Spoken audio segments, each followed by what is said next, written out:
In this video, we will quickly revise another scoring topic for your 10th boards, which is active and passive voice. Active voice is where the subject, verb, object syntax is followed in the sentence. The subject does the action. Let us see an example.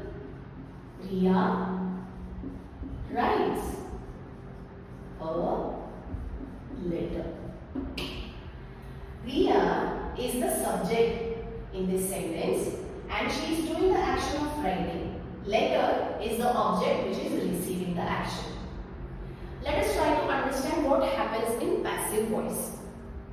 The place of the subject and the object will now interchange, and the verb will now be changed appropriately so that the sentence makes complete sense. Let us see how.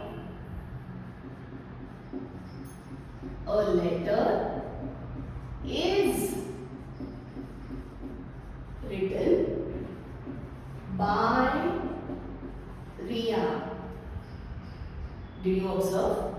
The subject and the object interchange positions and the verb is changed appropriately using the correct form of the tense. For your exams, when you need to transform active voice sentences into passive voice, remember this 3-step formula. Active voice sentences always follow the common syntax that every sentence follows in English language, which is subject, verb, object, S, V, O.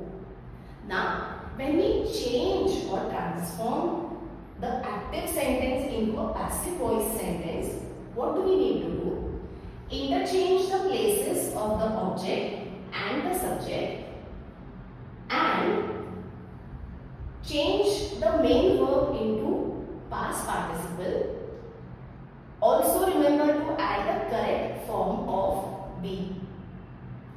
Thus, passive voice sentences will follow the syntax of O, V, S.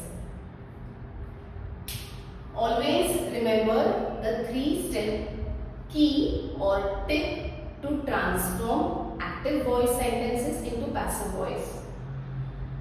Mainly, change the places of the subject and the object. Change the verb into past participle form, add the correct form of be, and the most important thing to remember for passive voice is add the word by just before the subject. Remember, in passive voice, the action is still being done by the subject, even though the places of the object and the subject are interchanged. In passive voice, the action is still being done by the subject. Never forget that, and you will never go wrong in transforming active voice sentences into passive voice. Happy studying and all the best.